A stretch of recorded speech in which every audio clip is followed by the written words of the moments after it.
Alright. Hi guys, I am deciding to do a video again by this laptop's camera. This laptop is my aunt's, and again, YouTube or the camera on this thing is having issues with YouTube Live, which I preferably like to use. But I guess I'm going more as a original. Um, there's something I really wanted to talk about a little bit more personally. I know a lot of times vloggers don't do this much anymore, or they don't think about it, specifically the younger ones like me. I guess not so much younger anymore. Um, you know that saying about forgiveness is the hardest thing to do, and that forgiveness will definitely help with closure and moving on and maybe gaining a friend that was once your enemy. Kind of that thing. I'm kind of dealing with that for the past couple of days. I'm not one to make friends with guys a lot because a lot of the times I see guys as pigs, selfish, greedy, horrible people, and often abusive, raging, and alcoholics. But I know a lot of women are just the same way. So it's just, I never, like I said before in a few of my other videos, I never had the best experience with men because all the examples and models that I've seen over the years, mostly around me, and my necklace just broke. Um, they haven't really been the best. They've been really negative, cruel to me or to others, and I just decided to just not care to reach out to that. I hate it when necklaces break. Anyway, I want to talk about a specific one. Let's call him, oh, I'm trying to think. Let's call him Scott. Um, Supposedly, when my cousin got married and was pregnant with child, I was a little shocked because I always kind of heard that she never wanted kids. At times, I thought she would make a really good mother, really good mother, except disciplinary or not know how to be disciplinary because she enjoyed being a free spirit, having a job and a house and everything, and of course the sex and the smoking and the weed. But when she got married to this total stranger, I was again more aghast, and it felt like I was losing her, just like I did with my brother Michael. Yes, all four of my siblings and me were given the names with M, all starting with M. Michael, Matthew, Michelle, Melissa, Melinda. So, I don't mind hanging out with.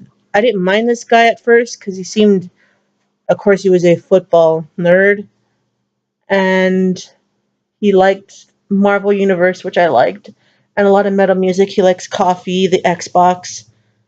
He loves pasta, which I also admired. It's just his presence sometimes is a little intimidating. Um, and when he gets angry, I don't like it when people get angry because it only not only sets the children off, but also sets me off. It makes me very nervous, unnerving, and if it's pointed at me, I get upset, like literally tearful upset. Maybe that's just because I'm so sensitive. Anyway, um, when they decided to divorce and go through all that lawyer stuff with their child, um, my heart went out to both of them, and I really wish they would have made it work. But according to what I've heard, that they never really wanted to get married. They never wanted to have a kid, but there it went. And apparently the husband was cheated on by his wife with another man. So I was really shocked that my cousin, whom I connected the most with, had done this. And I don't even know if it was possible or if it was real, but it's already past news, I guess. And then when she made up with another person, I think even while the divorce was going through, which I did not like, I didn't understand. This guy, Scott, he was relatively tall, skinny as fuck, pale, acne issues, black hair, and he had this, I don't know, this fiery aura about him, but yet he had a sense of humor, and I felt like he was good with kids to a point. He was good with animals, supposedly, and what I found out later, he was a Scorpio. When I first met him, I was living in a yellow house about an hour from the college. I literally only had to walk uh like a little zigzag from the house to the school. Of course, it felt like a long walk, but as long as I had music in and I could focus on traffic, then I'm good. And as long as I kept going and wasn't late for class entirely, and I never was. Um, when I first met him, I was outside in the backyard. We did not have much of a backyard. We had a small area for like a bonfire. Then we had a shed or a garage, a really small garage. And then we had this small patch of green, which I really liked, but it was kind of uneven sometimes. Um, and of course, like next to the house line was a little flower bed, which I was hoping while I lived there, I could like make my own little small flower garden because I like having flowers nearby for some reason. It just feels really peaceful and it's mine, and I could just grow little green flowers. But the flowers that were sitting there now were totally dead and most likely were ugly. So when I first met him, I was outside. I think I was meditating or um, sitting outside because it was a new energy and it was feeling really awkward. And I feel like I didn't really care to get close to him or anything because he was also a guy as well. And so I kind of just ignored him. But, just kind of keeping a suspicious eye on him, I guess. And all of a sudden he comes outside like he's getting ready to leave or something. And he said, what's your sign? Because, I'm having a hard time reading you. And I'm like, what? Why the hell does he even need to read me? I guess sometimes to introduce people or when you meet people, you kind of want to read their body language to see if they're good or bad, or to see if they're somebody you can really connect with to be the friend or an enemy. And I was like, I'm a Scorpio. And he's like, oh yeah, really? I'm a Scorpio too.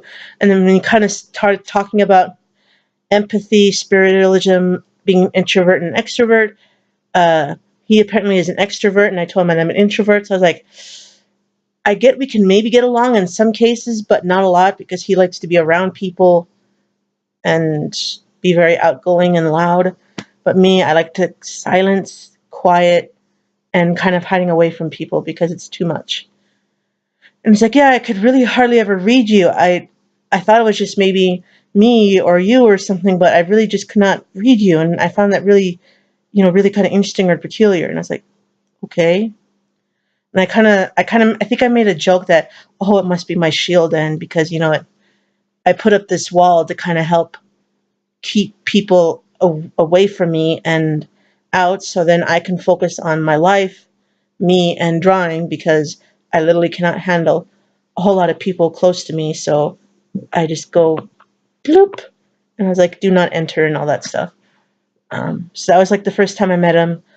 But as the months went by, I started to notice a whole lot of more immature, childish, foul temper, impatience, and like a gangster threatening like uh, behavior and attitude towards everything. Um,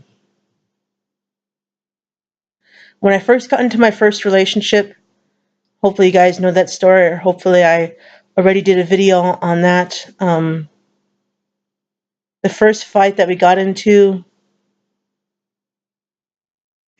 they just, Scott and my girlfriend Sage just started going at each other.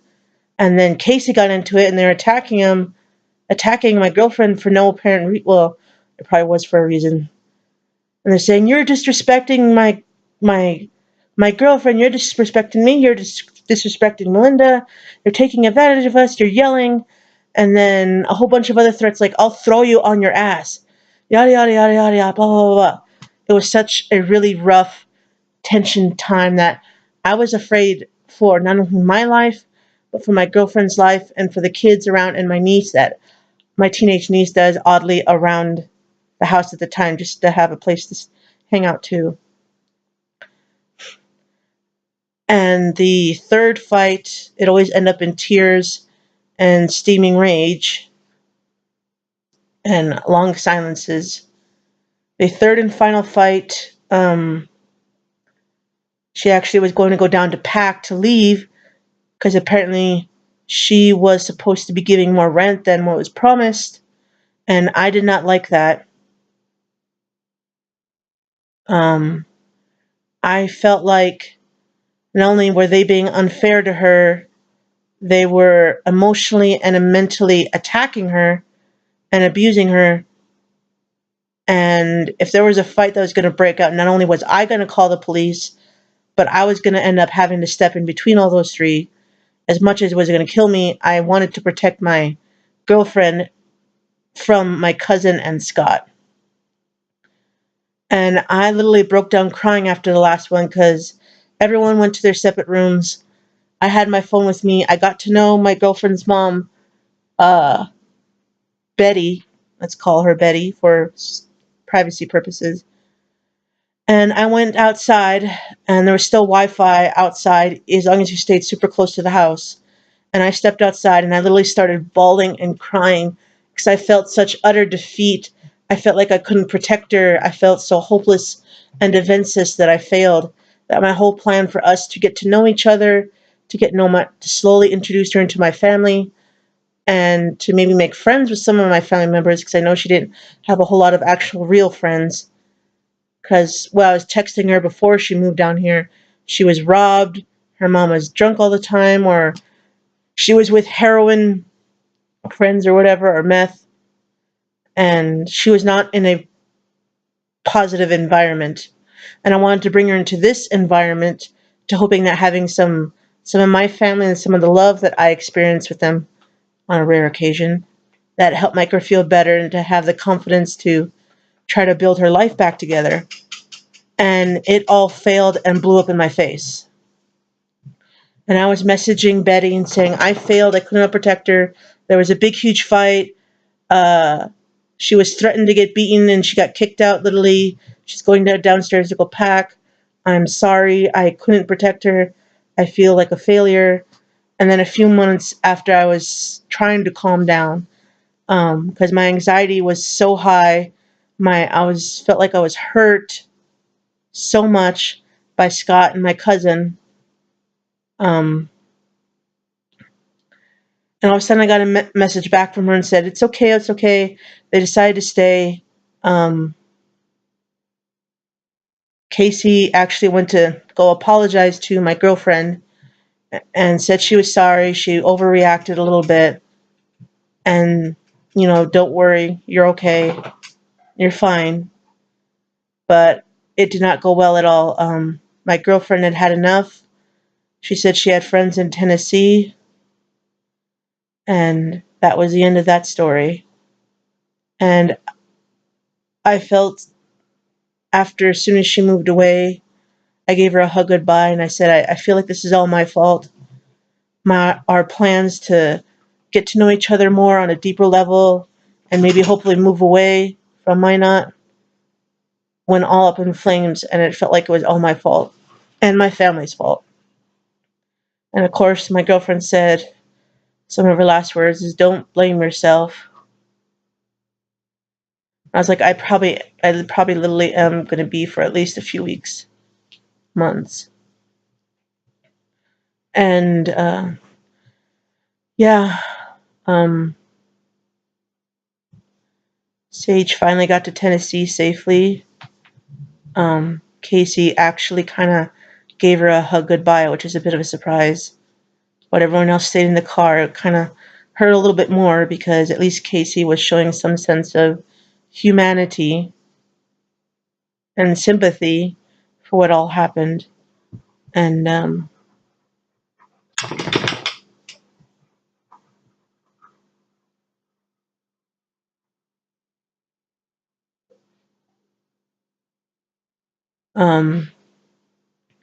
after she moved away, we moved again to further away from the school. We literally lived between a bunch of random ass streets, and We literally lived near Oak Park. That was probably the best way I can describe it.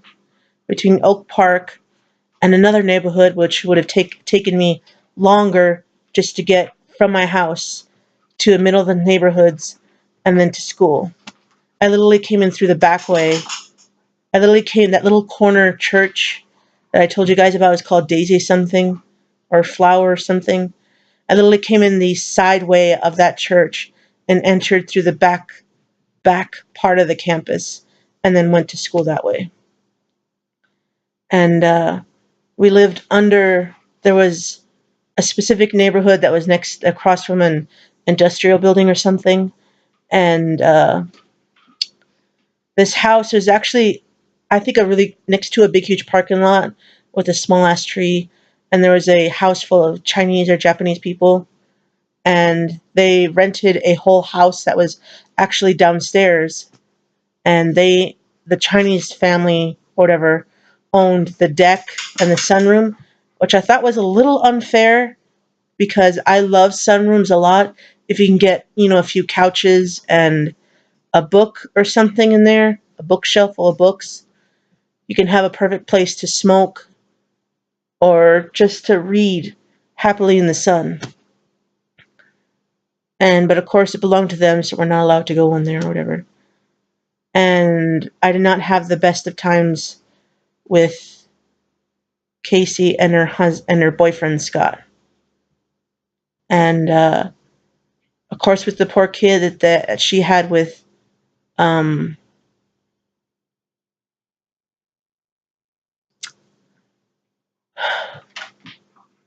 Steve, let's just call him by original name, their child kind of went back and forth between mommy for a month and daddy for a month and back and forth, which sucked.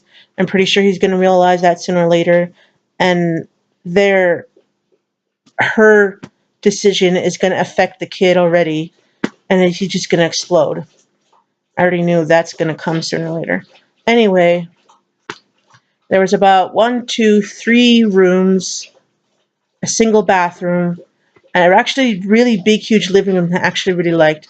I still think there could have been an extra couch back there, but that was so full of storage. Not only her boxes, her son's few clothes, Scott's whole bunch of clothes, Steve's army stuff, and then some of her stuff. And yeah. Of course, when we were moving, I was not allowed to even touch anything because I was off doing something else. And literally my sister Melissa was the one that moved all my stuff. And I think my sister Casey helped. They just started grabbing shit and throwing it in the box randomly. And already breaking one of my fragile stuff. But who cares? I don't have feelings, right? Anyway, and during one moment that there was some kind of fight, and they still had their table that my cousin owned, I really liked, because it was a long, smooth, round, flat table, nice bright wood, smoothed over, and then it had like a metallic legs. But it was nice and long. We hardly ever had meals there anyway, so I was going to take one of the bedrooms because that's what I like about moving is usually you can pick whatever room you have, save one of them for little kids or the parents. But they ended up taking the master bedroom and I got the room on the far end of the hallway. And all my stuff was just shoved in boxes and I slept on a mattress for the half time that I was there. And for some reason, one kind of cold early winter's evening, I was getting ready to leave for school because I had my backpack, thick pullover, and my winter jacket on and my gloves. All I had to do was grab my backpack and head out the door. For some reason, those two were arguing or very, very tense in the kitchen. And I was on my phone to kind of hopefully distract myself so I'm not paying attention to them. And I was on my phone and I heard Scott say something or the other, get off the fucking phone. I will yank that phone off your fucking hand. And I was like, he must be talking to Casey, because I don't see what beef he would have with me either. And all of a sudden, I moved my phone just down a little bit and set it in my pocket or something like that. And he just blew up on me all of a sudden for no fucking reason at all. And I was trying to say it with a calm face, listen to what he had to say, or whatever the fucking rudely had to say that he didn't need to yell at me for. And then after that, he stormed off into his room or whatever. And my cousin just sat there doing nothing. And I could not take it anymore because I was this close to crying. So I grabbed my backpack, I grabbed my keys and my phone, and I literally just didn't bother locking the door. I closed the door. Usually, to entrance to our house, there's another door, a thick amount of stairs with only one railing, and then on the top of the stairs, there's another door. And then you go out that way, out to the gate, and then you go. And as soon as I got across the street and pretty sure I was alone, I just sobbed literally almost all the way to school. And I didn't say another word. He never apologized. No one ever talked about it until finally, somehow they must have heard about the fights and the yelling at me shit, that I ended up moving in with my brother and my sister into this new apartment that's right across from Walmart. So now all of a sudden, recently, here's what the main video is going to be about. Um, and then I hear all of a sudden that quite recently, before we left for Christmas, that Scott had hit Casey, hit her. HIT space HER, hit her. Woman abuse. He is hitting her because he is impatient or wants to demand control or dominance over her. The old caveman shit. I did not like it. I was surprised that Casey took it and did not report to the police. Uh, Already, my cousins, Casey's mom and dad, were, even her dad most would just say, he better not come near me. I'm going to shoot him myself. And I was like, what's stopping you? We're very protective of our family, I guess. But yet it passed like nothing. And they came to Christmas anyway, letting him back in, talking and laughing and getting drunk, hanging out with him as if nothing has happened. That's usually what happens with this family, with my family, that something about, oh, let's say my niece cutting herself, or taking pills to try to go overdose, or my other nieces having some emotional problems with their mom, or growing into teenage years and not talking to them or getting into therapy like they said they would, that they desperately, I think, they need, and they just blow it all off as if it's nothing and just let it all simmer until it blows up again, and they'll do nothing. Just absolutely nothing. It's so frustrating. If I could yell about all the stress that my family is giving me, because all I've been seeing is that they're insensitive, they're careless and bad guardian like shipness, when they can't even take care of the emotional and mental needs of the nieces and nephews that we are desperately trying to take care of. And I even feel bad for my Steve's son and Casey's son. He's already having some issues that from this abuse between, I think, James and Casey, and between James and him. And they're doing nothing about it except having talks with the kid. But yet all of a sudden I get on Facebook that I already blocked Scott from Facebook because after the treatment he gave me and didn't apologize for it or acknowledge it, that he did wrong, and to my girlfriend, and now to Casey, I don't want anything to do with him. I can tolerate him or when he's like in my aunt's house, or picking up Dwayne or dropping off Dwayne or something, or picking up Casey or Fancy, my teenage niece. Uh, but if I dare to bring it up, it's only going to cause tension, chaos, bloodshed, and pain, and it's all going to be my fault again. So I'm really scared to even speak out. So yeah. And now he's asking me on Facebook, he wants to be your friend. He sent you a friend request. And this all kind of suddenly got sent to me when I was starting to look into this Wiccan stuff and reaching out to Casey. So I'm having a feeling he either wants to be my friend so he can be closer to Fancy or to Casey and tell me to stop, or to be a cyberbully or something. I don't think this is a normal friend request or anything. If he has something to say to me, he can message me or send it to Casey to send to me. I don't really want to forgive him just yet because I really don't think he deserves it.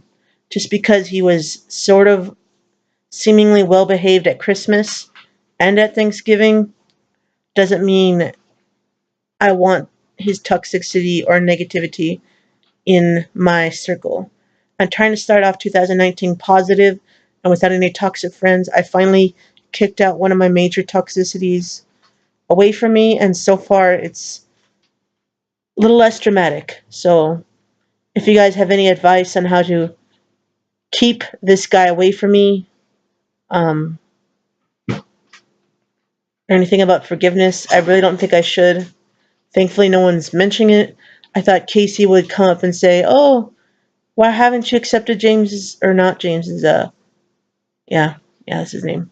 James's friend request." Or I thought Fancy would say something because they're so tight and they hang out all the time because they allow her to smoke and do weed and all that stuff. That was something I so got irritated with. She's 16. Of course, she's has the right to choose whether to go to school or not. But smoking is a really, really bad habit.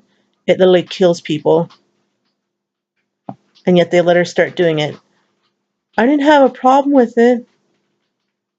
And Fancy did say, I don't smoke a lot, only like when I'm really super stressed out. It calms me down. And I was like, yeah, just, you're addicted to it. Whatever. She's literally walking down the same road her mother is. So next she'll start having sex again, or whatever. Bad decisions, but I am having a strong feeling that I don't really have the power to tell her what to do.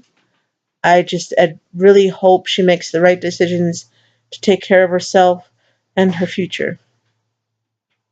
It's really hard to express this kind of stuff, so that's my video on forgiveness. I'm kind of hoping some of you guys have crap like this. Um, so yeah. I'm cold, and my tummy hurts, so yeah. I'm gonna watch Ever After, aka a Cinderella movie with Drew Barrymore. Utopia.